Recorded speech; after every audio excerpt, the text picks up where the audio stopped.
So this is actually going to be a tutorial that's a complete beginner guide to making sourdough breads. There's not going to be any fancy equipment, no obtuse bread language. It's really just going to be you, me, some mixing bowls, flour, water, salt, and some measuring spoons.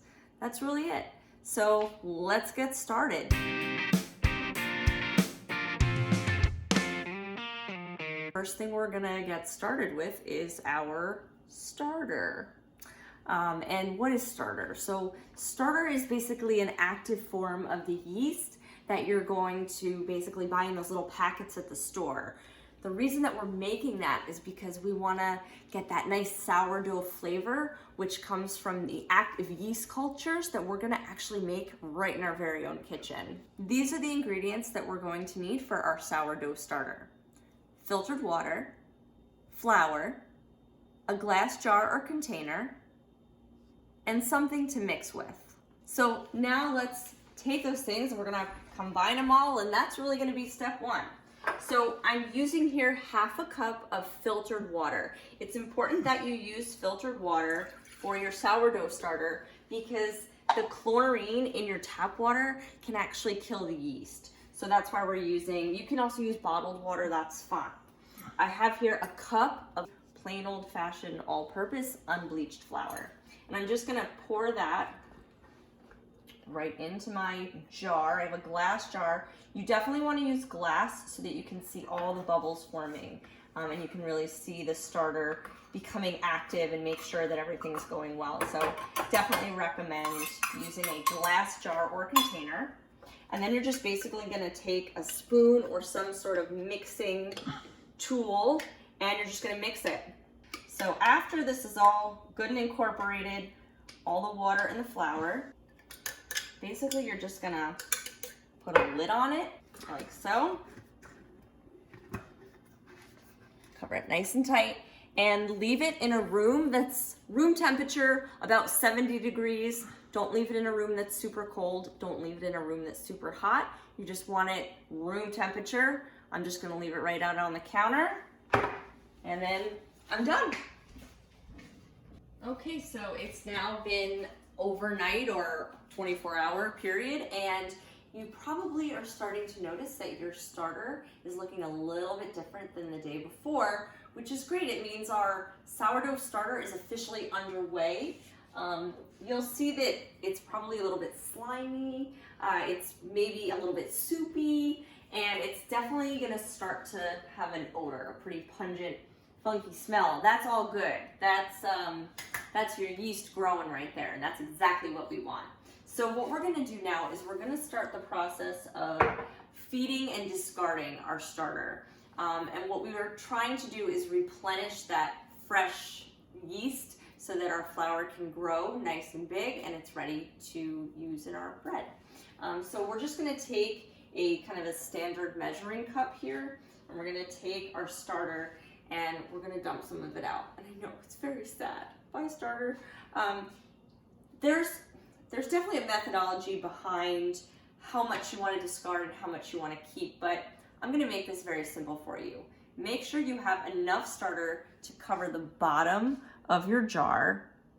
And your goal is going to be, over the first couple of days, you're going to want to discard about a half a cup of starter. That should be your goal for the first couple of days.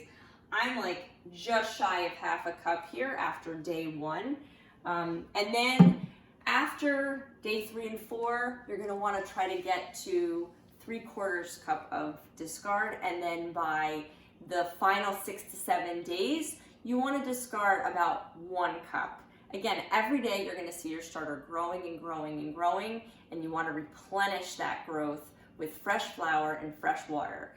And now, as a kind of a preface here, you may have heard, when you're talking about sourdoughs, you may have heard the term hydration level, okay? And hydration level just basically means your flour to water ratio in your starter. Don't worry about any of that right now.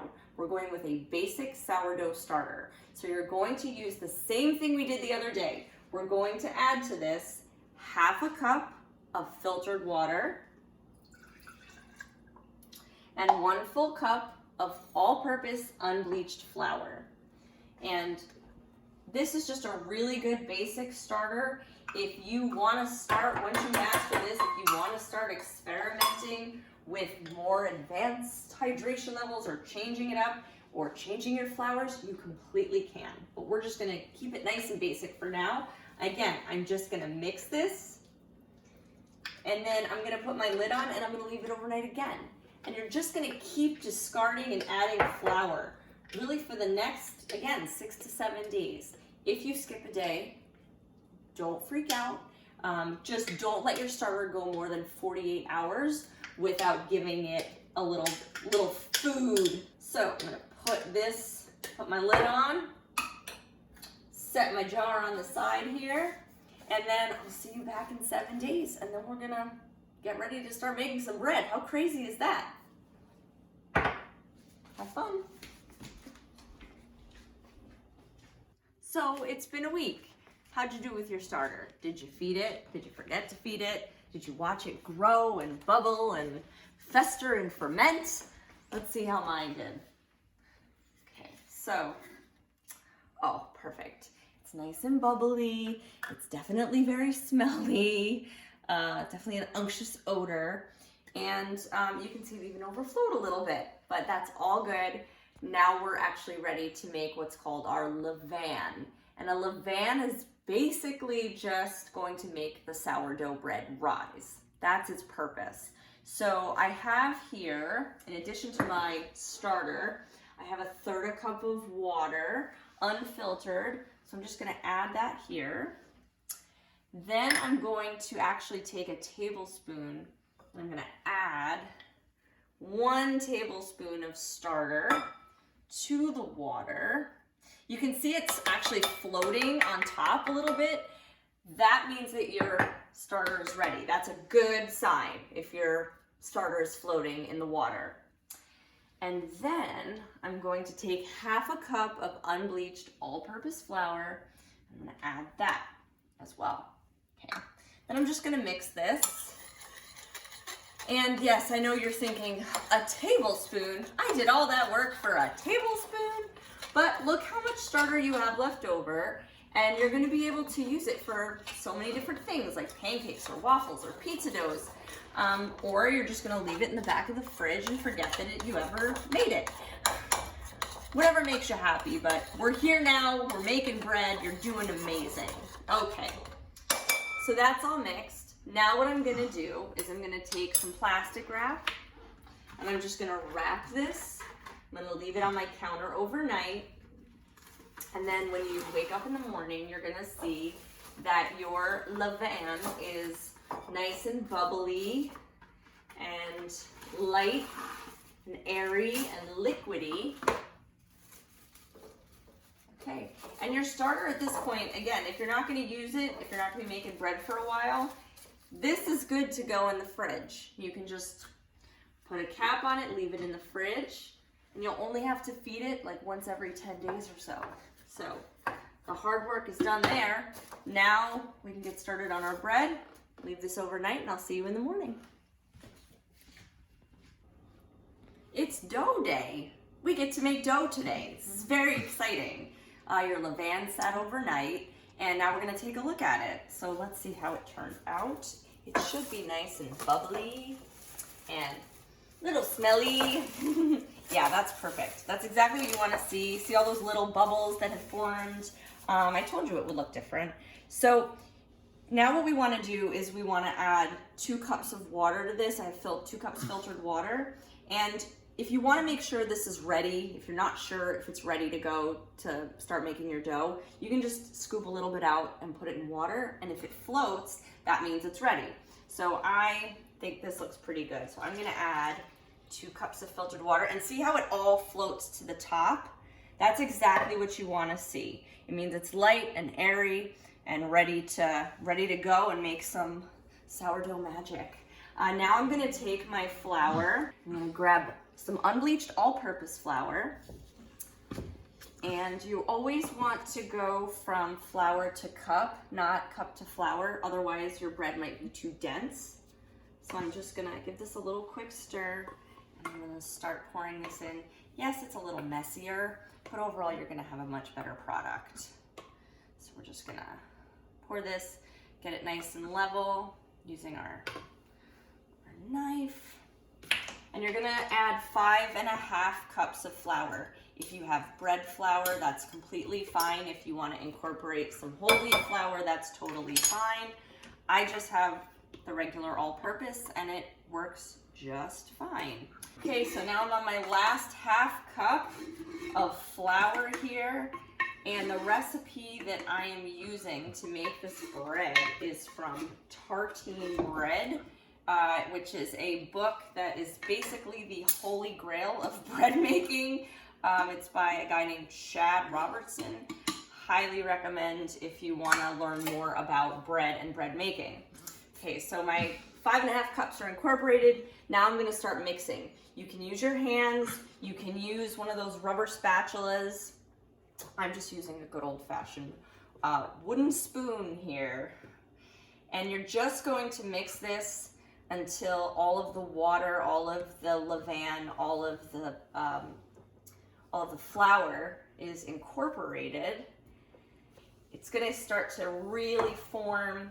Again, it's not going to be this perfectly formed dough at this point. It's going to be pretty scraggy and pretty dry. It almost seems like dry, but it's definitely like starting to stretch even just a little bit. You can kind of see how it's a little bit stretchy. That levain is already starting to work and incorporate. Okay, and this is really the hardest part. This is really a no-knead sourdough, so this is the most challenging, difficult part here. Okay, I just want to get all of that nice dough on there and off my spoon. All right, I'm gonna cover this with a tea towel. You can also use plastic wrap. And in the meantime, I'm also going to, off to the side, I have a 1/4 cup here of water, filtered water, and to that I'm going to add 1 full tablespoon of salt. And then I'm going to just give that a little mix. And I'm just gonna let that sit. We're gonna let these two things sit for about 30 to 60 minutes. And then we're gonna come back, we're gonna incorporate it all, and then we're gonna start our folding. Very exciting. So I'll see you in 30 to 60 minutes.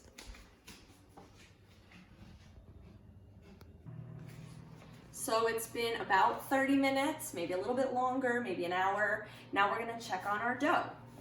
Okay, so you can see it is still a little bit scraggly, looks a little bit dry, but you can see that it has started to rise even just a little bit. So I'm now gonna add my salt water to my mix, and I'm gonna take my pinchers, my little pinchy fingers, and I'm gonna start to incorporate this salt water into the dough. So I'm just going to start pinching and incorporating. And now our dough is getting really slimy, but that's okay. We want it to be nice and hydrated and moist. After you've incorporated all of the salt water into your dough, what we're gonna start doing is a process that we're gonna be using for the next 2.5 hours.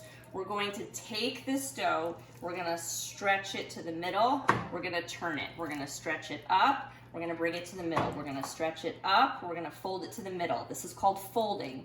You're going to do this every 20 to 30 minutes for the next 2.5 hours.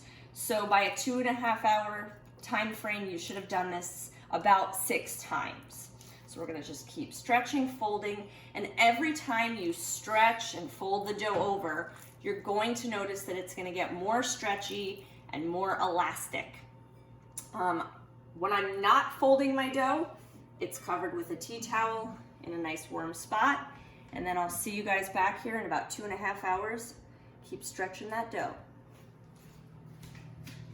So now your dough is nice and well rested, and now is the shaping, the first shaping that we're gonna do for our loaves of bread. So I have here some flour and a pan. I'm just gonna take some of this flour, sprinkle it on the pan, just a little dusting, and now I'm going to take my dough and I'm going to get that onto our sheet pan. Some people for this will use a pastry scraper. I don't have a pastry scraper. I'm just using a metal spatula, which is totally fine. I'm going to take a little bit of flour on my spatula and on the top of the dough, and I'm gonna cut this in half. Why am I cutting it in half? Because you're getting 2 loaves of bread, not just 1. How exciting. 2 for the price of 1. Okay. Big reveal. Okay, so what I'm gonna do now is I'm gonna start the process of pushing and pulling the bread. And we're gonna take our spatula, we're gonna push it away from underneath, and now we're gonna pull it towards us. And we're gonna do that a few times. And you can see by doing that, we're actually creating a loaf. So just push it away, pull it towards you. This is not gonna be our final shaping, so don't worry if it's not perfect, but it's just the preliminary shaping. Okay, I've got one done. Now I'm gonna go on to the next one. You can really see the difference here. This one's nice and plump.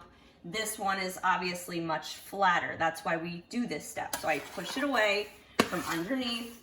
Again, I pull it towards me. Okay, beautiful. Push it away. Pull it towards you. And a couple more times. You don't have to do this for a very long time. You just want to get a nice preliminary shape. Gorgeous. Okay, I'm gonna, again, sprinkle just a little bit of flour on top here. And then I'm gonna cover my dough again because, spoiler alert, the dough has to rest again. Yes, this is the most well-rested dough you'll ever see. No under-eye bags for this dough. 20 to 30 minutes, we're gonna let it rest, and then we're gonna come back. It's time for our final shaping. Our dough has been resting for about 20 to 30 minutes. Let's see how it looks. Ooh, very nice. Okay, so not only has it risen, it's also expanded. Now we're gonna go through our final shaping. And in order to shape it, what we're gonna do here is we're just gonna, first I'm gonna wet my fingers. That really does help when you're dealing with dough so your hands don't stick. So we're gonna roll this almost like you would a cigar in Cuba. My previous profession. We're gonna stretch out the dough just like we did from our previous folding, bring it to the center, stretch out the dough just like we did from our previous folding, bring it to the center. And now we're gonna take this piece and we're gonna roll it all the way over. Okay, beautiful. That's nice and tight, and it's also very round. Okay, so that's pretty perfect. There's some air bubbles on top. I'm gonna get rid of those. Now I'm gonna do the next one. Okay, so again, I just need a little bit of water here, and we're gonna roll this. The edge closest to you gets rolled just a bit to the center. Then we take the left side and stretch it to the middle. We take the right side and we stretch it to the middle. And then we take the final side furthest from you, we stretch and we roll it all the way over. Okay, so now what we need to do is we need to put these in proofing bowls or proofing baskets. I don't have proofing baskets exactly. I'm just using bowls and tea towels. So what I'm gonna do is I'm gonna take my bowl. I have a kitchen towel in here. We need to cover this with flour. You're gonna need to use more flour than you think because we don't want our dough to stick to this tea towel. So I'm going to just douse this liberally with our flour. I'm dousing and I'm just covering all of the edges here. Perfect. Okay, so you see we have a good amount of flour in there, covering the bottom and all sides. I'm going to take my beautiful, what's called a boule, that basically means the rolled dough, and I'm gonna put it top side down so that the seam is at the bottom here. Then I'm gonna dredge this in more flour, gonna cover it like so. Okay, now it's time to do our second one. Okay, so I'm gonna open this up. Again, liberally dredging this with flour, getting all the sides and the bottom covered, because what will happen is this is going to be sitting in this tea towel for quite a long time, for a few hours. So you don't want your dough to stick to this, because when you go to put it into the oven to take it out of this tea towel, then you're gonna lose the shape. So really get a lot of flour on there. And again, we're gonna take our bowl, a fancy word for a loaf of bread, huh? Seam side down, again, covering with flour, roll it up. You're either going to let these sit at room temperature for 3 to 4 hours before we put it in the oven, or you're gonna let this sit in the fridge overnight.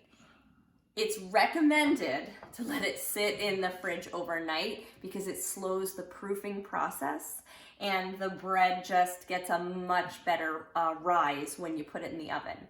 But you've been doing this for a while now. It's been like over a week. So if you're like, I need some bread, you can do it in 3 to 4 hours. It'll still taste good. In any event, I'll either see you in 3 to 4 hours or I'll see you tomorrow. It's baking day. We made it. We're ready to bake some bread. Before I start doing anything with my bread, one thing you have to do is you have to preheat your oven to 500 degrees with your baking implements in the oven already. What you're gonna need are 1 or 2 cast iron pots. If you don't have cast iron, that's okay. I only have 1 cast iron pot. You can use your heaviest pot. You're also going to need lids. So if you only have 1 pot, you can bake these one at a time, but I'm gonna bake both of them at the same time because I'm impatient. So now let's get back to our bread. And what we're gonna do is we're gonna open these up. You can see they've risen pretty nicely overnight. I'm actually gonna just dump this out onto a piece of aluminum foil. You don't have to use aluminum foil. You can use parchment paper, or you can just dump these directly into the pot.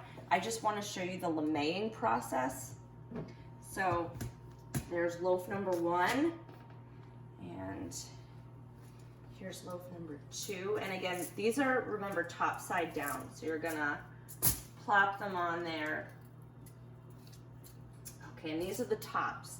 So I have what's called a lame. Now, a lame is an implement meant for cutting bread. But if you don't have a lame, that's totally fine. Just use a sharp knife, like a steak knife or something. What we're gonna do is we're just gonna make 2 simple cuts into the bread. I'm gonna turn this on like a 30-degree angle or so, and I'm just gonna make kind of like a slice. You can go pretty deep with these, or you can do just some smaller slices. I'm just gonna slice that across and slice that across. If you wanna do like some smaller slices just to be decorative, you can totally do that as well. And then again here, same thing down the middle. And it's going about 2 inches deep here. Okay, so now it's time to get our loaves out of the oven. Our pots out of the oven. Now we're gonna get our pots out of the oven and put our loaves into the oven. Okay. So you can see I've got my first pot. And I put just a regular pan on top of it. My second pot. Oh, these are okay. And I'm just gonna place these carefully directly into the bottom of the pot. 1. And 2. Okay. And you just want to make sure they're pretty centered. You can hear them actually already starting to like sizzle, and the bottoms are already baking a little bit. Now these are going back in the oven. So I'm going to give you some very specific instructions for once these are in the oven. Okay, and this is going right on top. So these do need to be covered because the steam that builds is going to help these rise and get nice and crusty but doughy and delicious inside. So you need your oven at 500 degrees for 20 minutes. Once the 20 minutes are up, and I'm going to set my timer here so I don't forget, all you're going to do after 20 minutes is lower the temperature to the oven to 450 degrees. Don't open it, don't look at them, just lower the oven to 450 degrees. Then you're going to set your timer for 10 minutes. After 10 minutes are up, you're then going to take off the lids and cook for an additional 20 to 25 minutes. At that point, your loaf should be pretty much done. So we're gonna come back and check on these when our loaves are all done. And then we're gonna have bread. It's gonna be delicious. So our breads are finally done. I'm actually just taking this last one out of the pot, and I'm putting it on a cooling rack. So your breads do need to sit on a cooling rack. They're supposed to cool completely. I cut one open because I didn't want to wait anymore, and I wanted to show you. Look, I mean, that is so stunningly gorgeous. Those pockets of air. That's what your starter's for. You did that, those beautiful pockets. You can see the outside super crispy, and we got those nice lines from our cuts from our lamé. And it just, I mean, they look gorgeous, and whoever you bring those to are just gonna be so impressed. Or you're just gonna eat it yourself, I don't know. But I mean, if you do follow, you know, the whole start to finish bread making process, please let me know how it goes. Send me pictures of your breads. I feel like it's the yeast you can do. Sorry, that was really cheesy. But, you know, definitely send pictures, and thank you so much for going on this journey with me. So exciting.